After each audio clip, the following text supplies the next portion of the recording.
Di konten sebelumnya aku udah nyampein kalau di saham Sido atau Sido Muncul ada transaksi sekitar 1T di pasar nego untuk sahamnya. Dan ternyata benar dari surat resmi dari perusahaan. Di video kali ini kita bakalan telusuri lebih lanjut kenapa sih saham Sido Muncul itu turun terus hingga bahkan menyentuh di angka 930 per lembarnya. Dan aku juga mau nyampein 4 hal yang menurut aku minus dari saham Sido Muncul. Semua itu bakalan kita bahas di video kali ini. Oleh karena itu tonton terus sampai habis dan semoga bermanfaat buat kalian. Halo teman-teman, kenalin aku Habibi. Mungkin kalian baru pertama kali di video ini, aku ucapin selamat datang.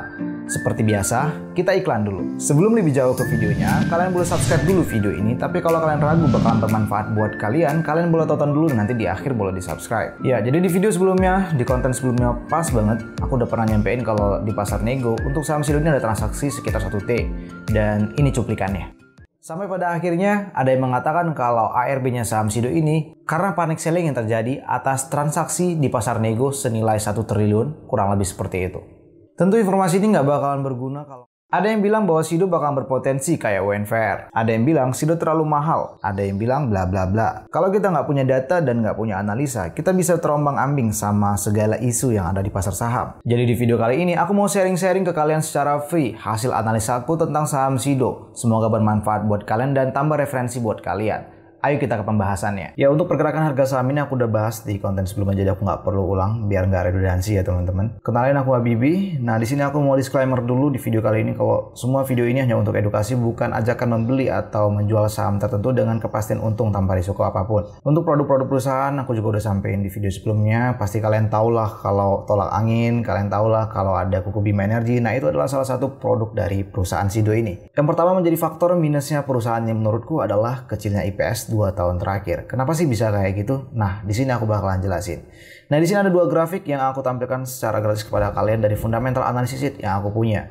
Di sini kalian bisa lihat di grafik yang sebelah kiri kalau ada bar yang warna ungu itu menandakan IPS. Sementara sisanya kita abaikan dulu untuk video kali ini. Untuk IPS-nya memang sejak 2013 sampai 2019 itu naik terus konsisten naik. Apalagi pada tahun 17, 18, 19 naiknya lumayan tajam. Dan itu sangat baik ya untuk sebuah perusahaan. Tapi ternyata pada tahun 2020 dan 2021 memang IPS-nya naik, tapi terjadi penurunan dari 2019 sampai 2020. Kenapa sih aku bahas IPS ini? Karena IPS adalah earnings yang bakalan dibagikan kepada pemegang saham. Kalau kalian hanya membaca dari laba tahun berjalan, itu nggak bakalan merepresentasikan secara pasti kepada kalian berapa sih per share yang kalian terima dari earnings perusahaan. Makanya lebih baik menggunakan IPS, yaitu hasil final yang bakalan kalian terima sebagai pemegang saham. Nah, kenapa sih di 2020 dan 2021 itu penurunan terjadi daripada 2019? Karena memang terjadi stock split 1:2.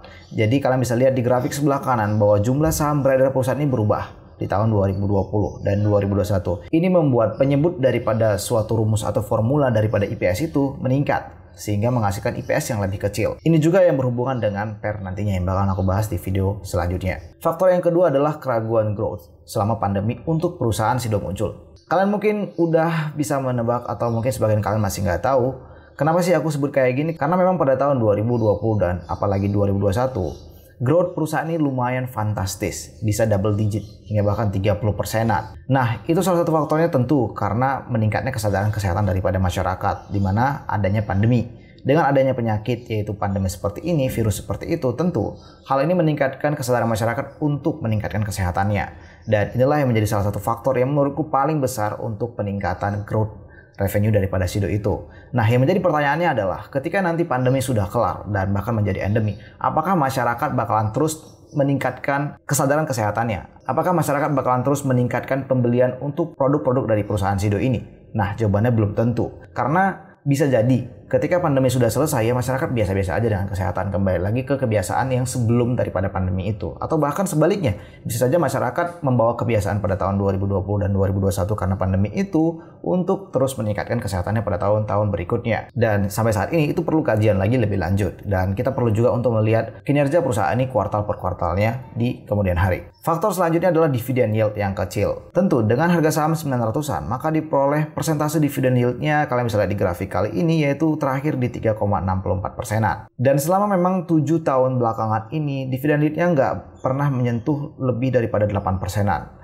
Untuk 8%-an pada akhir 2021 yaitu outlier aja, tapi rata-rata kisaran di 3-5%-an. Dan dividen seperti itu tentu kecil di bursa saham karena masih banyak perusahaan-perusahaan lain yang menghasilkan dividen yield yang lebih tinggi, contohnya ITMG, Adro, dan sebagainya. Memang nggak bisa disamakan kalau saham itu adalah saham siklikal, sementara saham ini bukan saham siklikal. Tapi kalau kalian adalah dividen hunter, lebih baik cari perusahaan-perusahaan lainnya. Dividen yield dari saham Sido ini nggak menarik, sekitar 3%-an. Kalau misalnya dividen yield segitu, mendingan kita tabung atau deposito di bank yang bunganya kisaran segitu juga, atau bahkan beli surat obligasi negara yang bunganya bahkan bisa lebih tinggi hingga 6%-an. Ya hal ini karena salah satu faktornya adalah harga saham yang sekarang udah 900-an. Tapi buat kalian yang udah hold saham ini di harga 600-an atau bahkan di bawahnya, tentu dividen yield kalian lebih tinggi daripada itu. Apa aja sih faktor lainnya? Ayo kita lanjut ke pembahasannya. Dan faktor selanjutnya adalah valuasi yang tak murah untuk saat ini di saham Sido. Kalian bisa lihat menggunakan relatif valuasi aja.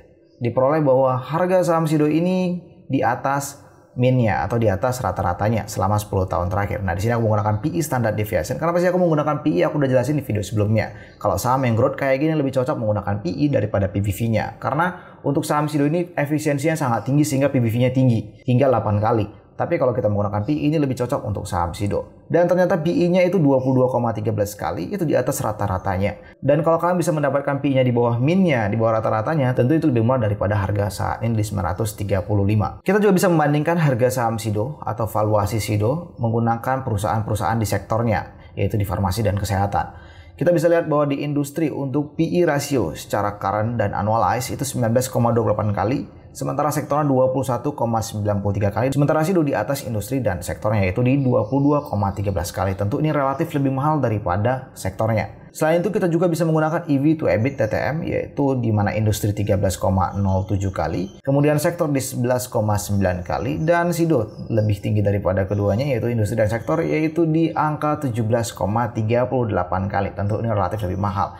Itu kenapa aku sebut kalau valuasi Sido ini tak murah, bisa dikatakan cenderung mahal daripada rata-ratanya. Tapi kalian bisa jadikan ini pertimbangan untuk investasi kalian. Dan di video sebelumnya, di konten sebelumnya aku udah sebut adanya penjualan big fund yaitu equity private investment dari Concordan Investments. Pada tanggal 5 April 2022, Concordan Investment yang merupakan salah satu pemegang saham terbesar di saham Sido selain Hotel Candi Baru itu menjual kisaran 4%-an atau 1,2 M lembar saham. Concordan Investment ini menjual harga saham Sido memang di bawah harga pasarnya yaitu Rp900 per lembar saham. Dari transaksi ini, Concordan Investment berhasil mengantongi 1,08 triliun rupiah. Tapi memang saat ini Concordan Investment masih memiliki saham Sido di 17,14% daripada total saham yang beredar. Kenapa hal ini aku sebut di video kali ini? Ini juga bisa menjadi salah satu pertimbangan dari investasi kalian. Kalian bisa ngebayangin kalau misalnya Concordan Investment itu adalah private investment yang cukup besar, pasti banyak analis-analis di sana, pasti banyak orang-orang pintar di sana, dan itu bisa jadi pertimbangan kalian kenapa mereka menjual. Memang bisa jadi mereka menjual karena misalnya mereka mau alokasi portofolionya ke saham-saham lain, atau mereka merasa cukup dengan saham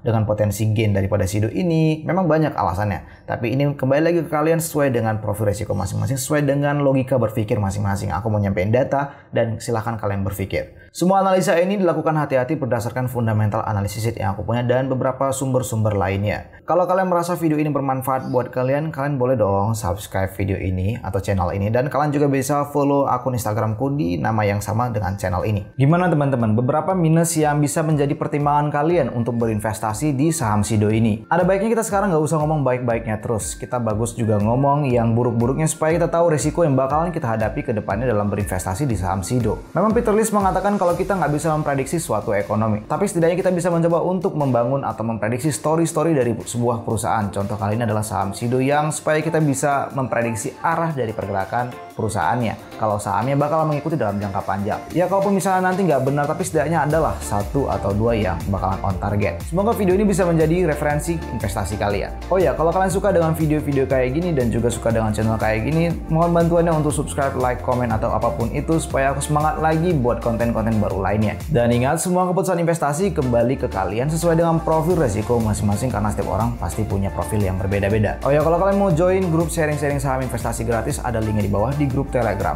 Kalian bisa join secara free. Semoga video ini bermanfaat, semoga video ini membuat kalian cuan. As always, semangat terus buat kalian.